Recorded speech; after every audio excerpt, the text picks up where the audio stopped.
وقل رب ارحمهما كما ربياني صغيرا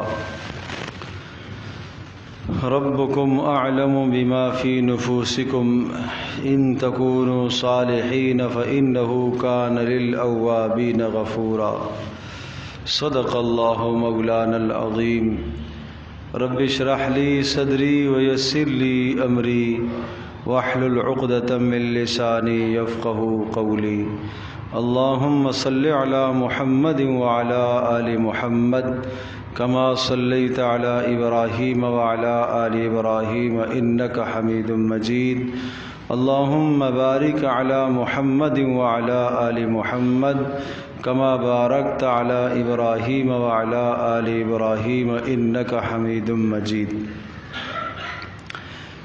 سورہ بنی اسرائیل کی ابتدا میں اللہ تبارک تعالی نے بنی اسرائیل کے عروج اور زوال کو بیان فرمایا کہ اللہ نے اس قوم کو بلندی بھی عطا فرمائی اور پھر پستی اور ذلت اور رسوائی سے بھی انہیں ہمکنار ہونا پڑا، اور پھر اس کے بعد اللہ پاک نے یہ قانون اور ضابطہ ذکر فرمایا کہ اللہ تبارک تعالیٰ کی کسی کے ساتھ کوئی رشتہ داری نہیں ہے، نسب حسب کے رشتوں سے اللہ پاک ہے۔ جو بھی نیک عمل کرے گا، اللہ کی بات مانے گا، اللہ اسے بلندیاں عطا کرے گا، اور جو اللہ کے حکموں کو ٹھکرائے گا اللہ اسے ذلیل اور رسوا اور پست کر دے گا۔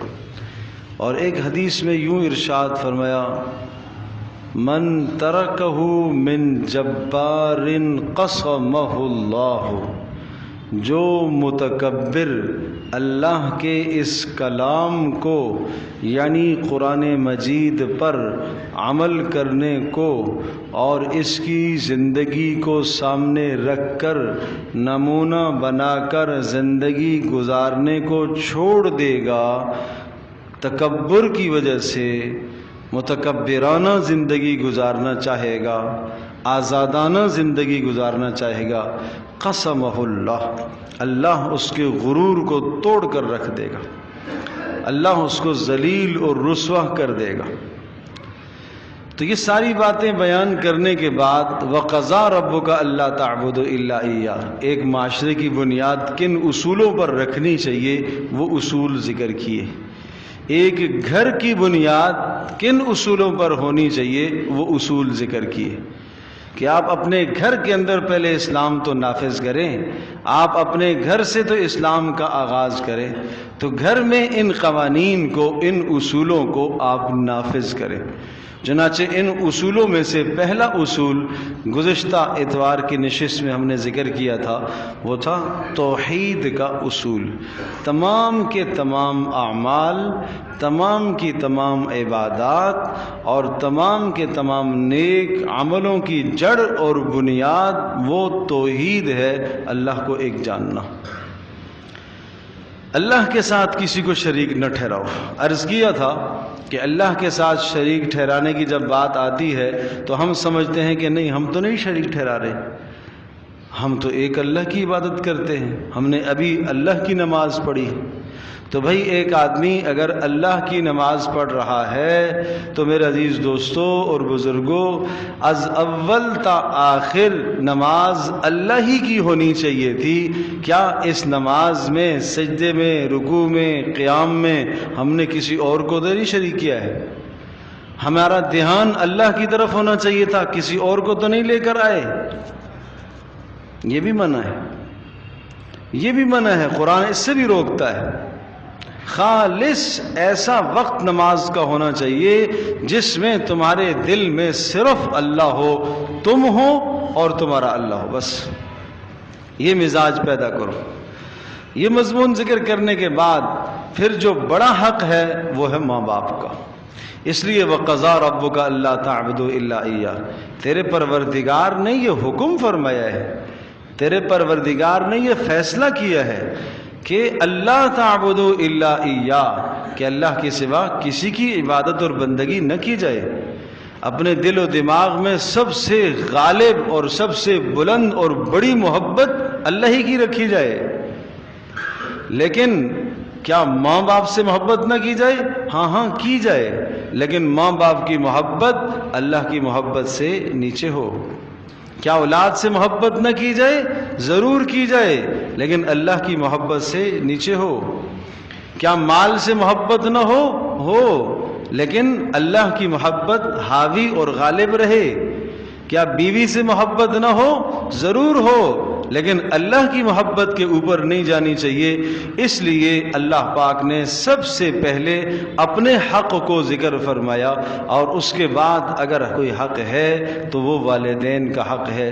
اس لیے فرمایا وبالوالدین احسانا، ماں باپ کے ساتھ حسن سلوک کرتے رہنا۔ ماں باپ مسلمان ہیں تو جب بھی حسن سلوک کا حکم ہے، ماں باپ نافرمان ہیں جب بھی حسن سلوک کا حکم ہے، ماں باپ کافر ہے جب بھی حسن سلوک کا حکم ہے۔ اس وقت تک حسن سلوک کا حکم ہے جب تک ماں باپ اللہ کی نافرمانی کا حکم نہ دیں۔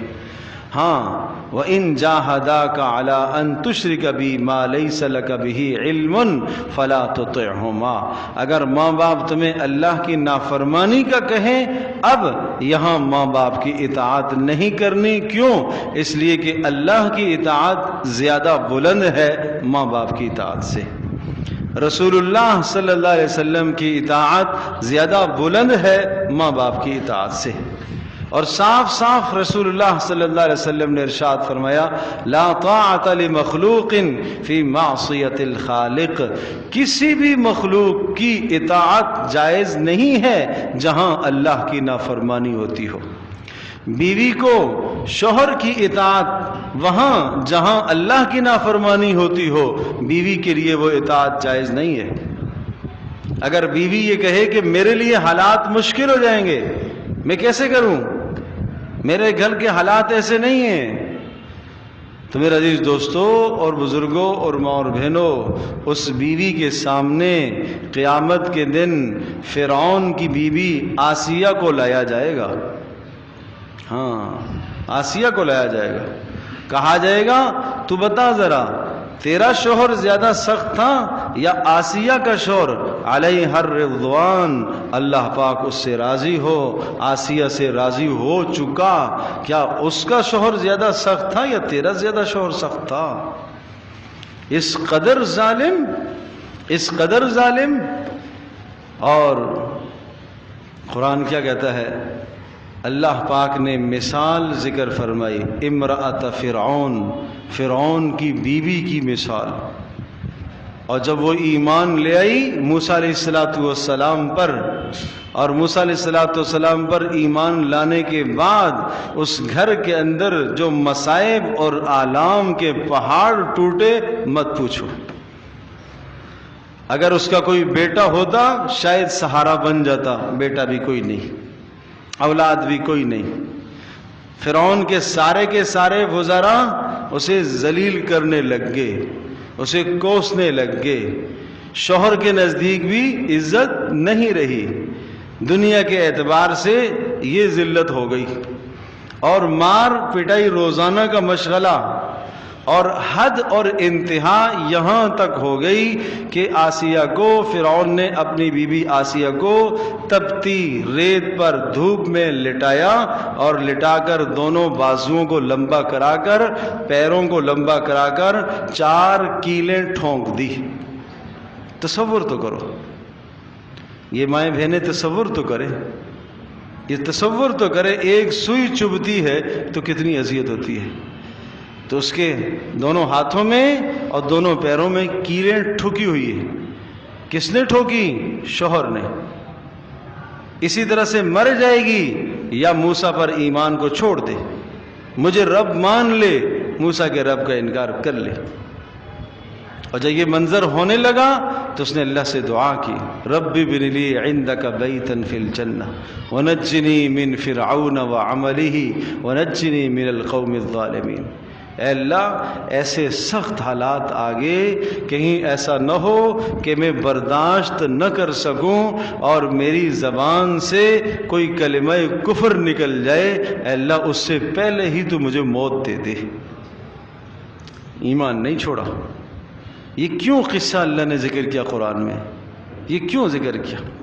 یہ سمجھایا کہ ایمان وہ اثاثہ ہے، ایمان وہ قیمتی چیز ہے جس پر کسی صورت میں سمجھوتا نہیں ہو سکتا، نہیں ہو سکتا۔ جان دی جا سکتی ہے، ایمان نہیں بیچا جا سکتا۔ آج شوہر کی خاطر، شوہر کی خواہش کی خاطر اللہ کے حکموں کو چھوڑ دیتی ہو۔ اسی طرح سے آج شوہر بیوی کی چاہت کی خاطر کتنے اللہ کے حکموں کو اڑا دیتا ہے۔ تو یہ جائز نہیں ہے۔ لا طاعت لمخلوق فی معصیت الخالق، جہاں خالق کی نافرمانی ہوتی ہو وہاں کسی مخلوق کی اطاعت، ماں باپ کی اطاعت بھی کرنا، شوہر کی اطاعت کرنا، بیوی کی اطاعت کرنا، اولاد کی بات ماننا ہرگز جائز نہیں۔ اب ماں باپ کے حقوق یہاں 5 سمجھائے۔ اما یبلغن عندک الکبر احدہما او کلاہما فلا تقل لہما اف، اگر بڑھاپے کو پہنچ جاتے ہیں دونوں یا دونوں میں سے کوئی ایک، ایسا لفظ زبان سے ان کے سامنے مت نکالنا جن سے ماں باپ کو اذیت ہو۔ علامہ قرطبی رحمۃ اللہ علیہ لکھتے ہیں کہ ٹھنڈی آہ بھی نہ بھرنا ماں باپ کے سامنے، ٹھنڈا سانس بھی نہ لینا۔ ایک آدمی تھکا ہوا آیا کام سے اور تھکا ہوا آیا، اپنی تھکن کا اظہار اپنی ماں کے سامنے، باپ کے سامنے ایسا نہ کرے جس سے ماں کا دل دکھے یا باپ کا دل دکھے کہ میرا بیٹا تھک گیا ہے۔ اللہ اکبر، کتنا احترام دیا۔ اس تھکن کا اظہار بھی نہ ہونے دے، اس تھکاوٹ کا اظہار چہرے پر نہ آنے دے۔ کیوں؟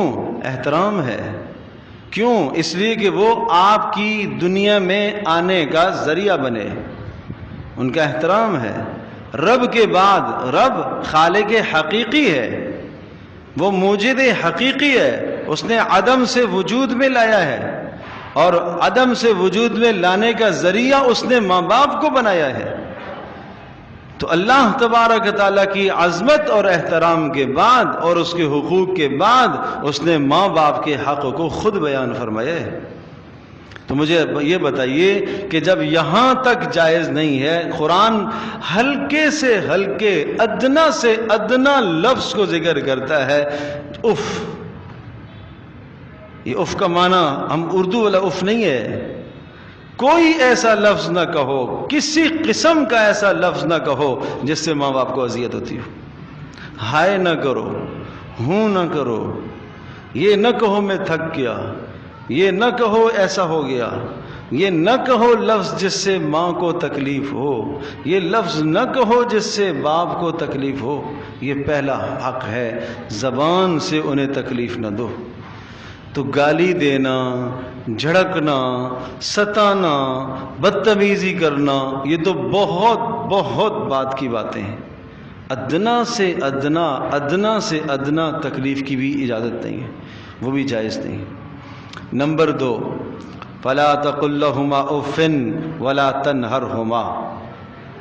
یہ تو اس وقت کی بات ہے کہ جب آپ کا اپنی ماں کے ساتھ، آپ کا اپنے باپ کے ساتھ انتہائی پیار اور محبت والا معاملہ ہے۔ اپنی تھکن، اپنے دکھ، اپنی تکلیف کو جا کر ماں باپ کے سامنے بیان کرو ضرور، لیکن ایسا نہ کرنا کہ آپ کی تکلیف اور آپ کے دکھ کو دیکھ کر ماں باپ کو اذیت ہو۔ نمبر 2، اگر کبھی ماں باپ سے کسی بھی معاملے میں کوئی تلخی کی بات آ جائے اور وہ غصے ہو جائیں، ماں باپ غصے ہو جائیں، یہ نہیں دیکھنا جائز پر غصے ہو رہے ہیں یا ناجائز پر غصے ہو رہے ہیں، اگر ان کو غصہ آ جائے، ولا تنہرہما، جھڑکنا نہیں ہے، آپ نے جھڑکنا نہیں، جھڑکنا نہیں ہے۔ آپ کی آواز ماں کی آواز سے اونچی نہ ہو، آپ کی آواز باپ کی آواز سے اونچی نہ ہو۔ آپ ہاتھ ہلا کر اشارے کر کے باپ کے سامنے، ماں کے سامنے نہ باتیں کرو۔ آپ کے ہاتھ نیچے ہوں، ادب سے کھڑے ہو، ادب سے کھڑے ہو. ایسے نہ باتیں کریں جس طرح سے آپ اپنے دوست سے باتیں کرتے ہیں. آپ ایسے بات نہ کریں جس طرح سے بیٹی اپنی سہیلی سے بات کرتی ہے، ایسے نہ کریں. ولا تنہرہما، جھڑکنا نہیں ہے، جھڑکنا نہیں ہے. چہرے پر بل نہیں آنے چاہیے، آواز میں تلخی نہیں آنی چاہیے، آواز میں شدت نہیں آنی چاہیے، ہاتھوں میں حرکت تیز نہیں ہونی چاہیے. یہ نہر سب چیزیں یہی ہیں. ولا تنہرہما، جھڑکنا نہیں ہے. جھڑکنے میں یہ سب چیزیں آتی ہیں، یہ سب چیزیں آتی ہیں. ترچھی نگاہ سے نہیں دیکھنا چاہیے. ترچھی نگاہ سے دیکھنا، تیز نگاہ سے دیکھنا یہ جائز نہیں ہے، یہ جائز نہیں ہے. پوری نظر سے دیکھ، پوری نظر سے دیکھ، پورا چہرہ اٹھا کر دیکھ. اللہ اکبر. اور نمبر 3، وَقُلْ لَهُمَا قَوْلًا كَرِيمًا. مانا تیری غلطی نہیں ہے، باپ غلط ڈانٹ رہا ہے، ماں غلط ڈانٹ رہی ہے، پتہ ہے آپ نہیں سمجھا سکتے، اس وقت غصے میں ہے، تو کیسے میں کیا کروں؟ میں یہ کہوں آپ کو میری بات سمجھ نہیں آتی؟ نہیں نہیں نہیں. وَقُلْ لَهُمَا قَوْلًا كَرِيمًا. ادب سے بات کرنا، ادب سے بات کرنا، ادب سے بات کرنا. وہ جو کہیں ٹھیک ہے جی، اللہ کی نافرمانی نہیں ہو رہی نا، ٹھیک ہے ٹھیک ہے ٹھیک ہے. عجیب بات ہے. سورہ لقمان میں یوں ذکر فرمایا کہ وَإِن جَاهَدَاكَ عَلَىٰ أَن تُشْرِكَ بِي مَا لَيْسَ لَكَ بِهِ عِلْمٌ فَلَا تُطِعْهُمَا. کہ اگر تجھے اللہ کی نافرمانی کا حکم دے، بات تو نہیں ماننی لیکن کیا کرنا ہے؟ اگر تجھے ماں باپ اللہ کی نافرمانی کا حکم دیں، بات تو نہیں ماننی لیکن کیا کرنا ہے؟ وَصَاحِبْهُمَا فِي الدُّنْيَا مَعْرُوفًا. لیکن آپ نے ان کے ساتھ برتاؤ، حسن سلوک اچھا ہی کرنا ہے. آپ نے برتاؤ اور حسن سلوک اچھا ہی کرنا ہے، برا پھر بھی نہیں کرنا. نہیں میں تو دیندار بن گیا ہوں، میں تو نمازی بن گیا ہوں، میں تو تہجد گزار بن گیا ہوں، ماں کو تو کچھ آتا نہیں ہے، باپ کو تو کچھ آتا نہیں ہے، یہ تو نماز بھی نہیں پڑھتے. نہیں نہیں نہیں، ایسا نہیں. اس کا بیان میں پہلے کر چکا ہوں کسی ایک نشست میں کہ ابراہیم علیہ السلام نے کس طرح سے اپنے کافر باپ کو کیسے دعوت دی. سورہ مریم میں بڑی تفصیل سے وہ قصہ موجود ہے. وہ کیوں اللہ نے ذکر کیا؟ کیا مقصد تھا اس قصے کا؟ کیوں اللہ پاک ابراہیم علیہ السلام کا قصہ ذکر کرتا ہے کہ اپنے کافر باپ کو ابراہیم کیسے سمجھاتے ہیں؟ یہ کردار سمجھایا جا رہا ہے کہ اپنے گھر کے اندر اگر بے دینی ہے اور آپ کو اللہ نے دیندار بنا دیا ہے اور توفیق دی ہے، آپ اپنے اس گھر کے بے دین ماحول کو کیسے سمجھائیں؟ کیا خوبصورت الفاظ ہیں ابراہیم علیہ السلام کے. ان الفاظ کا چناؤ اور انتخاب دیکھیے. وَاذْكُرْ فِي الْكِتَابِ ابراہیم، ابراہیم کا تذکرہ کیجئے. إِنَّهُ كَانَ صِدِّيقًا نَبِيًّا، بڑے وفادار نبی تھے. إِذْ قَالَ لِأَبِيهِ يَا أَبَتِ، جب اپنے والد سے کہنے لگے یا ابتی، اے میرے پیارے ابا جان. یہ کافر باپ سے گفتگو کرنے کا طریقہ بتا. کافر باپ سے یوں گفتگو ہو رہی ہے، اے میرے پیارے ابا جان. یہ یا ابتی وہ لفظ ہے جو یوسف علیہ السلام نے اپنے ابا یعقوب علیہ السلام جو نبی ہیں ان کے لیے استعمال کیا تھا. یا ابتی انی رأیت، اے میرے پیارے ابا جان میں نے خواب میں دیکھا ہے. یہ وہ الفاظ ہیں جو ابراہیم اپنے کافر باپ کے لیے استعمال کر رہے ہیں. لِمَ تَعْبُدُ مَا لَا يَسْمَعُ وَلَا يُبْصِرُ وَلَا يُغْنِي عَنْكَ شَيْئًا. کیوں ایسوں کی بندگی کرتے ہیں جو سنتے بھی نہیں ہیں، دیکھتے بھی نہیں ہیں، نفع بھی نہیں دیتے. یا ابتی انی قد جا، اچھا ہر لفظ ایک بار کافی تھا لیکن ہر لفظ کے ساتھ ابراہیم علیہ السلام کا پیار. یا ابتی انی قد جاءنی من العلم، اے میرے ابا جان دیکھیں مجھے اللہ نے وحی عطا فرمائی ہے. اور یہ وحی آپ کے پاس نہیں ہے. یا ابتی لا تعبد الشیطان، اے ابا جان شیطان کی پوجا نہ کرے. یا ابتی انی اخاف ان یمسک عذاب من الرحمن، اے ابا جان مجھے ڈر لگتا ہے کہ کہیں اللہ کی طرف سے عذاب آپ کو نہ آ جائے. اور اس کے بعد باپ کی تلخی دیکھیے، یہ تو ابراہیم کے پیار والے جملے اور پھر باپ کے سخت جملے. قال اراغب انت عن آلہتی یا ابراہیم، اے ابراہیم تو مجھے میرے بتوں سے روکتا ہے. لئن لم تنتہی لارجمنک واہجرنی ملیا، اگر تو باز نہ آیا اس دعوت سے تو تجھے پتھر مار کر سنسار کر دوں گا، قتل کر دوں گا تجھے، اور گھر سے نکال دوں گا تمہیں، نکل جاؤ یہاں سے. سبحان اللہ. اب اس بدتمیزی اور اس تلخی اور ان سخت الفاظ کا جواب ابراہیم علیہ السلام نے کیا دیا، سنو تو صحیح. یہ ہے کردار نبیوں کا، یہ ہے باپ کے سامنے اپنانے والا کردار. غصے میں نہیں آئے ابراہیم علیہ السلام، میں تو آپ کو حق بات کہہ رہا ہوں اور آپ مجھے دھمکی دے رہے ہیں. نہیں، سلام علیک، ابا جان آپ پر سلامتی ہو. ساستغفر لک ربی، میں اپنے پروردگار سے آپ کے لیے گناہوں کی بخشش طلب کروں گا. انہ کان بی حفیہ، میرا پروردگار تو بڑا مہربان ہے. بس یہ کہہ کے گھر چھوڑ دیا ابراہیم علیہ السلام. اللہ کا حکم تھا، چھوڑ کے چلے گئے. تو اس طرح سے ہے، اگر تلخی آ جائے تو وَقُلْ لَهُمَا قَوْلًا كَرِيمًا، ادب سے بات کرو، ادب سے بات کرو. اور چوتھا حق وَاخْفِضْ لَهُمَا جَنَاحَ الذُّلِّ مِنَ الرَّحْمَةِ، اور ان کے سامنے تواضع اور عاجزی کے ساتھ جھک کے کھڑے ہو جایا کرو. اپنے پروں کو، اپنے بازوؤں کو ان کے سامنے جھکا دیا کرو. ماں باپ کے سامنے سینہ تان کے نہیں کھڑے ہونا چاہیے، یہ جائز نہیں ہے. اکڑ کے نہیں کھڑے ہونا ہے، جھک کے کھڑے ہونا ہے، تواضع سے کھڑے ہونا ہے، عاجزی سے انکساری کے ساتھ کھڑے ہونا ہے. پہلوان بن کر نہیں کھڑے ہونا ہے. یہ وہ جگہ ہے کہ جہاں جنگ ہار کر بھی آدمی جیتتا ہے. یہ ماں باپ کے ساتھ جنگ جیتنے کی ہے ہی نہیں ہے. اس جیت میں ہار ہے، اس ہارنے میں کامیابی ہے. ہار جائے آدمی، اپنے ہتھیار ڈال دے. غصہ آ گیا الگ ہو جاؤ.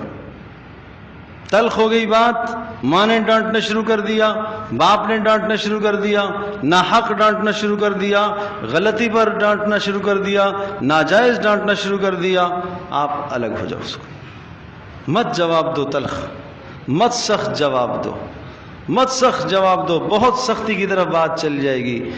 تو یہ چوتھا حق سمجھایا، وَاخْفِضْ لَهُمَا جَنَاحَ الذُّلِّ مِنَ الرَّحْمَةِ، تواضع اور عاجزی کے ساتھ کھڑے ہو جاؤ، عاجزی اور انکساری کے ساتھ. اور نمبر 5 وَقُلْ رَبِّ ارْحَمْهُمَا كَمَا رَبَّيَانِي صَغِيرًا، اور ان کے لیے یوں دعا کرتے رہا کرو ساری زندگی، اے اللہ ان پر مہربان ہو جا اس لیے کہ انہوں نے بچپن میں میری تربیت کی ہے. اے اللہ ان پر مہربان ہو جا، ان پر تو رحم فرما. تو یہ تو دعا ہر وقت مرتے دم تک اپنی دعاؤں میں شامل رکھنی ہے. ماں باپ حیات ہیں جب بھی، ماں باپ دنیا سے رخصت ہو گئے جب بھی، تو یہ دعا والی بات تو اب بھی کرنی ہے. باقی پہلے والی باتیں چلے گئے دنیا سے تو وہ تو رخصت ہو گئے، لیکن دعا جب بھی باقی ہے، دعا جب بھی باقی ہے. تو یہ 5 حقوق تو قرآن نے ذکر کیے. اب 5 حقوق حدیث سے بتاتا ہوں جو رسول اللہ صلی اللہ علیہ وسلم بتایا کرتے تھے. آپ نے ارشاد فرمایا، کسی نے پوچھا ماں باپ کے مرنے کے بعد کیا حقوق ہیں، تو آپ نے فرمایا ماں باپ کے مرنے کے بعد حقوق یہ ہیں. نمبر 1، ماں باپ کے لیے استغفار کیا جائے، کثرت سے ان کے لیے بخشش کی دعائیں کی جائیں، یہ ان کا حق ہے. نمبر 2، ماں باپ کی درجات کی بلندی کے لیے دعائیں کی جائیں اور بخشش کے لیے رب اجعلنی مقیم الصلاۃ ومن ذریتی ربنا وتقبل دعاء ربنا اغفر لی ولوالدی وللمؤمنین یوم یقوم الحساب. یہ بھی ابراہیم علیہ السلام کی دعا ہے، یہ پڑھا کرو، کثرت سے پڑھا کرو، کثرت سے پڑھا کرو. جب بھی یاد آ جائیں اے اللہ میرے ماں باپ کی بخشش فرما، یوں کہا کرو. جب بھی یاد آ جائے، جب بھی یاد آ جائے، جب بھی موقع ہو اچھا کوئی موقع آئے خوشی کا، صدقہ کر کے ان کو پہنچاؤ، ان کے نام کا صدقہ کرو کہ اے اللہ اس کا ثواب میرے والدین کو پہنچے۔ عید کا موقع آ جائے، جوڑا بنوا کر کسی حاجت مند تک پہنچاؤ، یہ اجر ہے، یہ ان کے حق ہیں۔ اور اسی طرح سے درجات کی بلندی کی دعا کرو، اے اللہ ان کے درجے بلند فرما، انہوں نے میری تربیت کی، اس کے لیے رب ارحمہما کما ربیانی صغیرا یہ پڑھا کرو۔ ہر نماز کے ساتھ سورہ اخلاص 3 مرتبہ پڑھ لیا کرو۔ سورہ اخلاص 3 مرتبہ پڑھنا، آپ نے فرمایا سورہ اخلاص 1 مرتبہ ثلث قرآن کا ثواب رکھتی ہے، 3 بار پڑھو گے تو پورے قرآن کا ثواب ملے گا۔ یہ ہر نماز کے ساتھ اپنے ماں باپ کو قرآن کا ثواب پہنچا سکتے ہو، ہمت تو کرو، یہ حق ہے ان کا، یہ ان کا حق ہے۔ اور اسی طرح سے ماں باپ کے مرنے کے بعد ان کے مالی حقوق ادا کیے جائیں۔ مالی حقوق اگر ہیں، کوئی جائیداد تقسیم نہیں ہوئی ہے، یہ حق ہے مالی حق ادا کیا جائے۔ سب کے حقوق صحیح سب بھائیوں میں بہنوں میں حق برابر تقسیم ہونے چاہیے، جن کو حق ملنا چاہیے ان کو ملے، یہ حقوق ہیں ان کے۔ اور اسی طرح سے اگر کوئی نمازیں رہ گئی ہیں ان کا فدیہ ادا کیا جائے، روزے رہ گئے ان کا فدیہ ادا کیا جائے، کسی کا قرضہ دینا ہے وہ قرضہ دیا جائے، تو یہ مالی حقوق ہیں ان کے۔ اور نمبر 4 یہ ارشاد فرمایا کہ ماں باپ کے مرنے کے بعد ماں باپ کے قرابت داروں کے ساتھ اچھا سلوک کیا جائے۔ ماں باپ کے قرابت داروں کے ساتھ اچھا سلوک کرنا یہ والدین کا حق ہے۔ چچا کے ساتھ اچھا سلوک کرو، تایا کے ساتھ اچھا سلوک کرو، پھوپھیوں کے ساتھ اچھا سلوک کرو، یہ کیوں؟ یہ باپ کا حق ہے۔ خالاؤں کے ساتھ اچھا سلوک کرو، ماموں کے ساتھ اچھا سلوک کرو، یہ ماں کا حق ہے، یہ ماں کے حق کی وجہ سے ہے۔ کون پوچھتا ہے مرنے کے بعد ان رشتوں کو؟ یہ سب قرابت داریاں ٹوٹ جاتی ہیں اس کے بعد، زندگی میں کوئی نہیں پوچھتا، فرصت نہیں ہے کسی کو تو یہ تو ماں باپ کی نافرمانیوں میں شمار کیے جائیں گے۔ اطاعت کی ہے، فرما برداری کی ہے، بڑے حق ادا کیے والدین کے، لیکن مرنے کے بعد کے حق نہیں ادا کیے تو پھر۔ اور 5واں آپ نے ارشاد فرمایا ماں باپ کے تعلق داروں کے ساتھ بھی اچھا سلوک کیا کرو۔ تعلق دار، ایک تو رشتہ دار ہیں، دوسرے تعلق دار ہیں۔ رشتہ تو کچھ بھی نہیں ہے ان کے ساتھ، لیکن یہ والد صاحب کا دوست ہے، والد صاحب کے پاس آتا جاتا تھا، والد صاحب ان کے پاس جایا کرتے تھے۔ یہ ہماری والدہ کی سہیلی ہے، آتی جاتی تھی ہماری والدہ کے پاس، والدہ ان کے پاس جایا کرتی تھی۔ کبھی کوئی ہدیہ بھیج دیا، تحفہ بھیج دیا، والد صاحب کا دوست سمجھ کر، والدہ کی سہیلی سمجھ کر تحفہ بھیج دیا، یہ حق ہے۔ مجھے آپ یہ بتاؤ رسول اللہ صلی اللہ تعالی علیہ وسلم کا کیا حال تھا؟ سبحان اللہ سبحان اللہ۔ آپ علیہ الصلوۃ والسلام نے عائشہ رضی اللہ تعالی عنہا کی سہیلی کے پاس تحفہ بھیجا ہے، کیوں؟ اس حق کی وجہ سے کہ میری بیوی کی سہیلی ہے۔ تو ماں اور باپ کی کوئی سہیلی یا والد کا کوئی دوست تو تھا نہیں زندہ، وہ ہوتے تو آپ علیہ الصلوۃ والسلام ان کے ساتھ بھی وہ کردار ادا فرماتے، سمجھے نا؟ تو کتنے بڑے حقوق بتائے۔ تو اس طرح سے مرنے کے بعد کے حقوق یہ 5 رسول اللہ صلی اللہ علیہ وسلم نے بتائے ہیں۔ یہ 5 حقوق قرآن میں، یہ ان کی حیات میں، اور مرنے کے بعد یہ 5 حقوق یہ رسول اللہ صلی اللہ علیہ وسلم نے حدیث میں ذکر فرمائے۔ ان 10 حقوق کو ادا کرو اور یہ اپنی ذمہ داری سمجھو، اور ہر آدمی اپنے گھر کے اندر ان کو نافذ کرے۔ آپ چاہتے ہو کہ آپ کی اولادیں ان 10 حقوق کو آپ کے حق میں ادا کریں، تو آئیے سب سے پہلے ہم خود اپنے ماں باپ کے حق میں ان 10 حقوق کو ادا کرتے ہیں۔ جن کے والدین حیات ہیں غنیمت سمجھیں، یہ 5 یہ بھی ادا کریں جو قرآن میں ہیں، اور جن کے والدین دنیا سے رخصت ہو گئے ہیں وہ حقوق ادا کریں جو رسول اللہ صلی اللہ علیہ وسلم نے بتائے ہیں۔ اللہ پاک ہم سب کے لیے عمل کرنا آسان فرمائے۔ الحمد للہ رب العالمین والصلاة والسلام علی سید الانبیاء والمرسلین وعلی آلہ وصحبہ وامتی اجمعین۔ اللہم انا نسألک الہدی والتقی والعفاف والغنی، رب اجعلنی مقیم الصلاۃ ومن ذریتی ربنا وتقبل دعاء، ربنا اغفر لی ولوالدی وللمؤمنین یوم یقوم الحساب، رب ارحمہما کما ربیانی صغیرا، رب ارحمہما کما ربیانی صغیرا، رب ارحمہما کما ربیانی صغیرا۔ اے اللہ ہم سب کی اس مجلس کو قبول فرما، اے اللہ ہم سب کے والدین کی بخشش فرما، اے اللہ ہم سب کے والدین کی بخشش فرما، اے اللہ ان کے درجات کو بلند فرما، اے اللہ جن کے والدین حیات ہیں اے اللہ بھرپور خدمت کی توفیق نصیب فرما، اے اللہ ان کی خدمت کی توفیق نصیب فرما، اے اللہ والدین کی نافرمانی کے نتائج بدترین دنیا میں اے اللہ فقر ذلت میں انسان مسلط ہو جاتا ہے، اے اللہ اے اللہ اے اللہ ہم سب کو ماں باپ کی نافرمانی سے محفوظ فرما، اے اللہ ماں باپ کی نافرمانی سے ہماری حفاظت فرما، اے اللہ جائز معاملات میں ہمیں ان کی اطاعت اور فرما برداری کرنے کی توفیق نصیب فرما، خدمت کرنے کی توفیق نصیب فرما، اے اللہ احترام کرنے کی توفیق نصیب فرما، جن کے والدین رخصت ہو گئے ہیں اے اللہ ان کے مالی حقوق ادا کرنے کی توفیق نصیب فرما، میراث صحیح صحیح تقسیم کرنے کی توفیق نصیب فرما، اے اللہ والدین کے قرابت داروں کے ساتھ اچھے سلوک اے اللہ ادا کرنے کی توفیق نصیب فرما، اے اللہ تعلق داروں کے ساتھ بہتر سلوک ادا کرنے کی توفیق نصیب فرما۔